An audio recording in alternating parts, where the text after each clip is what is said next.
Gimana kalau gue bilang ada pesan dari 1400 tahun lalu yang teknik komunikasinya ngalahin semua kampanye marketing paling canggih zaman sekarang? Serius, kali ini kita nggak akan ngomongin soal dogma ya, tapi kita bakal bongkar arsitektur argumen yang gila, jenius banget. Oke, kita mulai dari bagian yang paling provokatif. Bayangin, ada sebuah buku yang nggak cuma ngasih tahu informasi, tapi langsung terang-terangan ngajak duel. Melempar tantangan yang mustahil, dan sampai detik ini, tantangan itu masih terbuka lebar.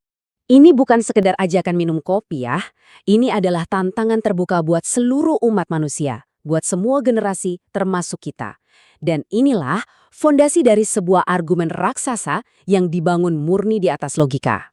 Nah, sebelum kita bedah tantangannya, kita perlu tahu dulu panggungnya kayak apa. Pesan ini tuh sebetulnya buat siapa sih? Karena jawabannya bakal ngubah cara kita mandang semuanya. Nah, lihat manuver komunikasi yang brilian ini. Kalau di ayat-ayat sebelumnya manusia itu dikotak-kotakin, ada mukmin, kafir, munafik.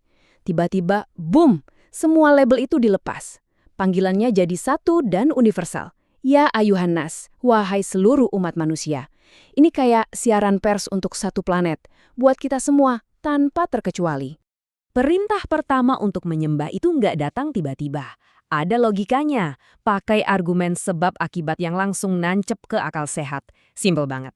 Dia yang menciptakan kamu, itu sebabnya, maka logisnya, ya sembah dia, itu akibatnya. Jadi ini bukan soal kepatuhan buta, tapi sebuah kesimpulan logis dari keberadaan kita. Oke, sekarang kita masuk ke jantungnya. Inti dari tantangannya. Disinilah pesannya berubah. Dari yang tadinya persuasif, jadi konfrontatif. Tapi dengan cara yang super cerdas. Teknik ini namanya tahaddi. Kalau di dunia sains, ini mirip kayak falsification challenge. Sebuah teori baru dianggap kuat kalau dia berani diuji untuk dibuktikan salah. Nah, pesan ini melakukan hal yang sama.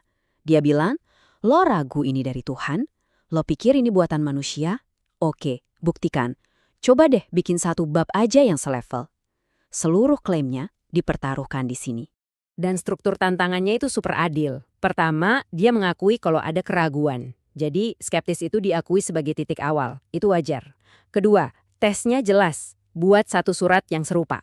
Ketiga, lo boleh bawa semua bala bantuan. Ajak semua sastrawan, ilmuwan, ahli bahasa, siapapun yang lo anggap jago. Dan di sini momen mic drop-nya. Beneran.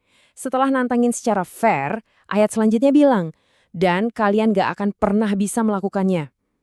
Dengerin ya, kata yang dipakai itu lan. Dalam bahasa Arab, lan itu bukan sekedar tidak akan, tapi artinya selama-lamanya tidak akan pernah bisa. Ini klaim absolut yang paling berani yang pernah ada. Sebuah prediksi permanen. Tapi komunikasi yang hebat itu nggak cuma nantangin kan, harus ada motivasinya. Nah, pesan ini menyeimbangkan pertaruhannya dengan sempurna. Ada hadiah kalau berhasil dan ada konsekuensi kalau gagal. Ini pendekatan psikologis klasik, carrot and stick. Dalam retorika Arab disebut at-targhib wa tarhib. Di satu sisi, ada ancaman neraka yang bahan bakarnya manusia dan batu. Di sisi lain ada janji surga yang indah. Jadi, audiens disajikan dua kemungkinan masa depan yang sangat kontras. Pilihannya ada di tangan kita. Coba deh lihat detail hadiahnya. Setiap elemen itu kayak dirancang buat nyentuh keinginan paling dasar manusia. Ada kebun dan sungai, simbol ketenangan. Ada buah-buahan, simbol kepuasan. Ada pasangan yang disucikan, simbol hubungan yang sempurna. Dan puncaknya, keabadian. Menghapus total rasa takut terbesar kita. Takut kehilangan. Oke, sekarang siap-siap buat belokan yang agak aneh. Setelah ngomongin argumen skala kosmik, takdir abadi, teksnya tiba-tiba bahas seekor nyamuk. Hah? Nyamuk? Ini bukan asal sebut. Ini adalah tes komunikasi jenius lainnya. Nah, ini persis kritikan orang-orang skeptis zaman dulu. Mereka bilang, ih kok Tuhan ngomongin nyamuk sih? Gak berkelas banget. Tapi justru disitulah jebakannya. Karena analogi ini adalah ujiannya. Jadi, nyamuk ini tuh ibaratnya filter. Sebuah tes. Pertanyaannya simple. Lu tipe orang yang cukup cerdas buat nyari pesan di balik perumpamaannya, atau tipe yang cuma bisa nyinyir sama medianya? Kebenaran itu kan nggak tergantung ukurannya. Mau lewat galaksi atau lewat nyamuk, kalau itu kebenaran ya tetap kebenaran. Ayatnya sendiri langsung ngejelasin dua kemungkinan reaksi. Kelompok pertama yang beriman langsung nyari hikmahnya. Ini pasti ada maksudnya. Mereka fokus ke pesan. Kelompok kedua yang kafir malah ngeremehin. Apaan sih Tuhan ngomongin ginian? Mereka fokus ke media. Pesannya sama, tapi filter di kepala kita yang nentuin hasilnya. Dan sekarang, langkah terakhir. The final plot twist. Setelah semua argumen tentang alam semesta, tentang tantangan ke semua orang, fokusnya tiba-tiba berbelok 180 derajat, jadi sangat-sangat personal. Teks ini kemudian melontarkan pertanyaan retoris yang nusuk banget. Ini bukan pertanyaan yang butuh jawaban ya atau tidak. Ini adalah ekspresi keheranan yang luar biasa. Gimana bisa sih kalian ingkar? Seolah-olah bilang, mikir deh, ini kan nggak logis banget. Coba deh perhatiin, ada yang berubah di sini. Tiba-tiba sudut pandangnya pindah. Dari tadi ngomongin mereka, orang-orang yang ingkar, sekarang teksnya nunjuk langsung ke kita. Kamu. Nah, ini teknik retorika keren namanya iltifat. Tujuannya, biar lo nggak bisa lagi jadi penonton.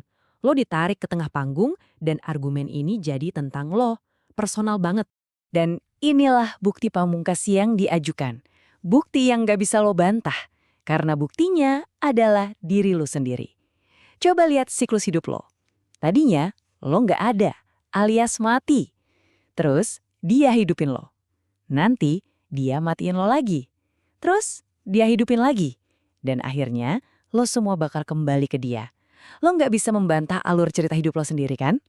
Dan itulah plot twist utamanya. Seluruh presentasi agung tentang penciptaan alam semesta, logika, dan tantangan yang kesannya gede banget ini, ternyata dari awal tujuannya adalah sebuah cermin. Cermin yang memaksa kita buat ngaca dan nanya ke diri sendiri. Jadi, coba kita renungkan sejenak. Kita baru aja membedah sebuah strategi komunikasi yang logis, berani menantang, dan berakhir super personal. Dimulai dari panggilan buat semua dan ditutup dengan nunjuk ke diri kita masing-masing. Kalau ada pesan yang bisa melakukan itu semua, bukankah itu layak dapat perhatian serius kita? Nah, gimana menurut kalian soal teknik-teknik komunikasi ini? Bagian mana yang paling bikin kalian, wah gila juga ya? Coba deh tulis pendapat kalian di kolom komentar.